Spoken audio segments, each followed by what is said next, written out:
তো নমস্কার বন্ধুরা, আশা করছি সবাই ভালো আছেন। তো বন্ধুরা, এখন যে সিনেমাটা নিয়ে কথা, সিনেমাটা হচ্ছে টিপ টিপ বৃষ্টি। টিপ টিপ বৃষ্টি। তো টিপ টিপ বৃষ্টি নিয়ে সিনেমা নিয়ে কথা বলবো। তো সিনেমাটা 2008 সালে রিলিজ করেছিল।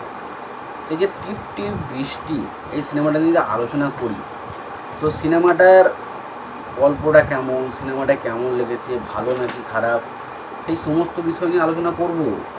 তো তার আগে আপনাদেরকে একটাই কথা বলবো, যে যদি আপনারা চ্যানেলটায় নতুন হয়ে থাকেন, অবশ্যই আপনারা চ্যানেলটা সাবস্ক্রাইব করে নেবেন। আর যদি আপনাদের ভিডিওটি ভালো লেগে থাকে, অবশ্যই আপনারা লাইক কমেন্ট শেয়ার করতে ভুলবেন না।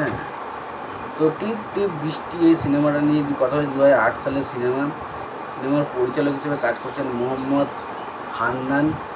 এবং ছবিটার আমরা যদি অভিনয় বলি, অভিনয় করেছেন শাকিব খান, শাবনূর, তারপরে জাবির, মিনু, শর্মিলা সহ আরও অনেকে।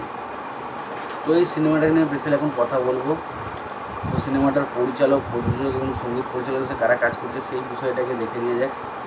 ছবির পরিচালক হিসেবে কাজ করছেন মোহাম্মদ হান্নান। ছবিটার প্রযোজক হিসেবে কাজ করছেন জাজ মাল্টিমিডিয়া। ছবিটির কাহিনীর কাজ করেছেন হচ্ছে জোসেফ শতাব্দী। ছবিটির চিত্রনাট্যের কাজ করেছেন হচ্ছে মোহাম্মদ হান্নান। ছবিটার সংলাপের কাজ করেছেন জোসেফ শতাব্দী। ছবিটার সঙ্গীতের কাজ করেছেন মান্নান মাহমুদ। ছবিতে অভিনয় করেছেন শাকিব খান, শাবনূর, জাকির মিন, শর্মিলা, আহমেদ শরীফ, শিবাসানু, কল্পনা, সালাউদ্দিন, লাবলু সহ আরও অনেকে। তো এই যে সিনেমাটা, এটা একটা বেশ comedy plus romantic genre cinema, যার নাম হচ্ছে টিপ টিপ বৃষ্টি।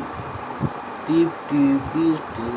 তো সিনেমাটা সত্যি বলছি কেমন লাগবে, এই সিনেমাটা কিন্তু ভালো লেগেছে আমার। আমি জানি না কার কেমন লাগবে, বাট আমার কিন্তু বেশ ভালো লেগেছে। সিনেমাতে শাকিব খান এবং শাবনূরের মধ্যে যে কমেডিগুলো রাখা হয়েছে, সেইগুলো কোথাও না কোথাও গিয়ে আমার জন্য কিন্তু ওয়ার্ক করে গেছে। আমি জানি না কার কাছে কেমন ওয়ার্ক করবে, বাট আমার কাছে কিন্তু ওয়ার্ক করেছে। সিনেমার কমেডিগুলো আমি কিন্তু বেশ মজা পেয়েছি দেখে। সিনেমার গল্পটাও খুব যে খারাপ সেটা নয়, এবার চেনাশোনাই গল্প, বাট গল্পটা কিন্তু দেখতে ভালো লাগে।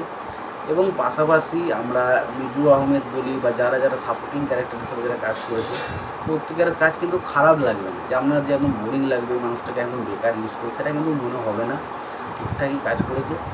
এবং পাশাপাশি ছবিতে কয়েকটা অ্যাকশন দৃশ্যগুলো আমার মোটেও পোষায়নি, আমার অ্যাকশন দৃশ্যগুলো মোটেও ভালো লাগেনি। বাকি কিন্তু ছবিটা কিন্তু ওভারঅল আমার কিন্তু ভালো লেগেছে। তোমাদের কেমন লেগেছে সিনেমাটা জানতে পারবো। ভিডিওটি ভালো লাগছে তাহলে লাইক কমেন্ট শেয়ার করে দিও। চ্যানেলটা নতুন হয়ে থাকলে অবশ্যই চ্যানেলটা সাবস্ক্রাইব করে নিও। পাশে বেল আইকনটা অবশ্যই প্রেস করে দিও। ভালো করে সুস্থ করে